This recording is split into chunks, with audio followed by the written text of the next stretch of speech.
In the fall of 2023, I was diagnosed with bipolar 2. It didn't come as a surprise to me. I've been expecting this since I was 4 or 5, when my father was suspected to have it.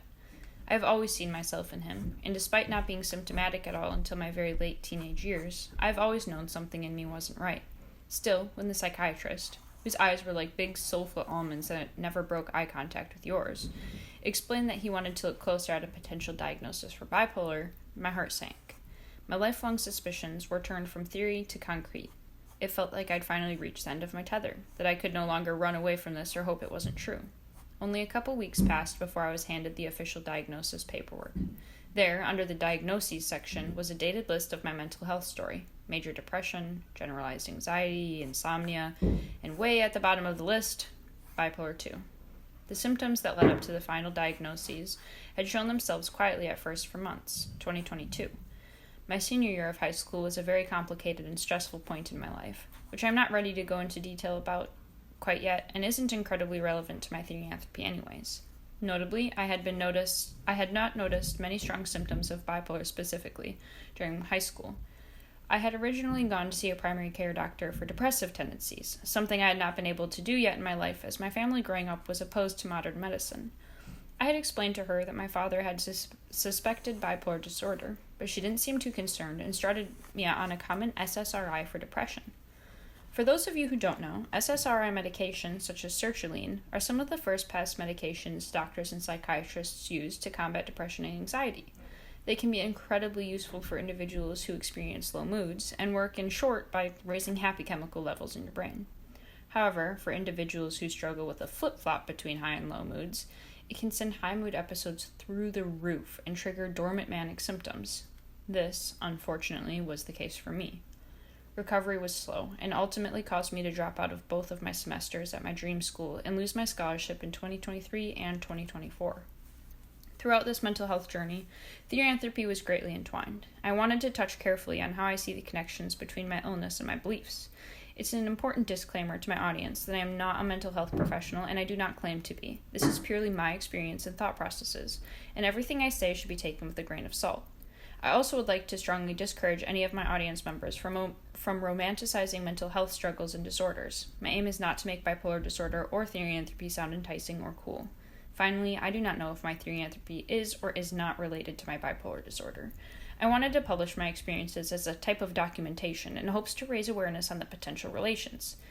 Even if ultimately it turns out that my Therianthropy is tied to my mental illness, it does not mean that this is the same for every case of mental illness or Therianthropy. My behavior related to Therianthropy seemed to alter depending on my place in my mood cycle.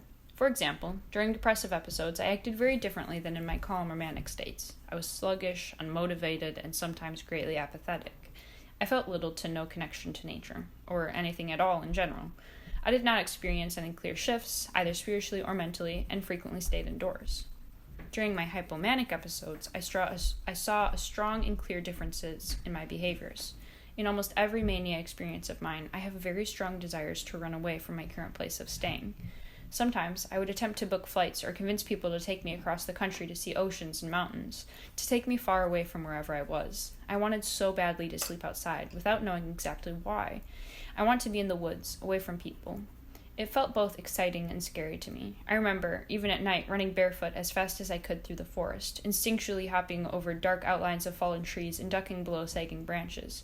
Bramble and blackberry would scrape my legs all the way up to my thighs. I would eventually tire and collapse down somewhere in the tall grass, heaving in air shakily. I was so aware of each and every noise out there, my ears straining to hear even the smallest of sounds, and my eyes alert to any movements. During these moments, I typically felt very intense fear. I felt like the darkness was consuming me, that I was being chased or hunted by unknown figures. Sometimes I saw beasts or heard them. Too tired to run, I would hide, and I would stay afraid for hours until the feeling passed. Sometimes my mania felt like a flicker between normal moments and strong Therianthric mental shifts. During my calm states, between episodes, I felt the most balanced. I felt drawn to the outdoors, but not trapped by it. I was not so obsessed with the trees in the night that I would run until my legs bled from bramble tears. I had a safe relationship with the yard, who I appreciated and treated with respect instead of apathy or obsession. I could find a quiet place to explore, speak to ants and flowers, collect natural oddities, and relax. Sometimes I would feel myself in a shifted state, alert to sounds and smells unlike I typically was. These moments felt calm and inspiring, unlike the moments I experienced during my lowered and heightened moods. Once finding the proper balance of medications, I saw a huge shift in my moods and behaviors. I stopped experiencing depressive and manic episodes, at least to the unmanageable and dangerous extents that I had before. I felt like I was perfectly standing between the two sides of my altering mental states. It was serene, and I felt similar to when I was between episodes.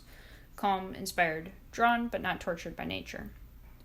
My journey through bipolar 2 and mental health is far from over, as bipolar is not a curable condition, and I will likely need to, as I have a couple times already, adjust my medication balance. I do not know if therianthropy is directly tied to my illness, but I do know that being in a good headspace is important to nurturing my identity and helping myself grow and feel comfortable in my own body.